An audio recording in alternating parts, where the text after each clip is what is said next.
ತರುವಿನ ನೆರಳು ಕೊಡುವಂತ ಸುಖವು ಕೊಡುವನು ಕೃಪೆಯ ದಿನವು.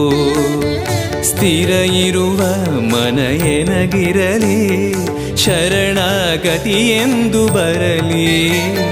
ಭಗವಂತನ ಪ್ರಿಯ ಮಗನಿವನ, ಸಾರಿ ಬದುಕು ಇರಲಿ.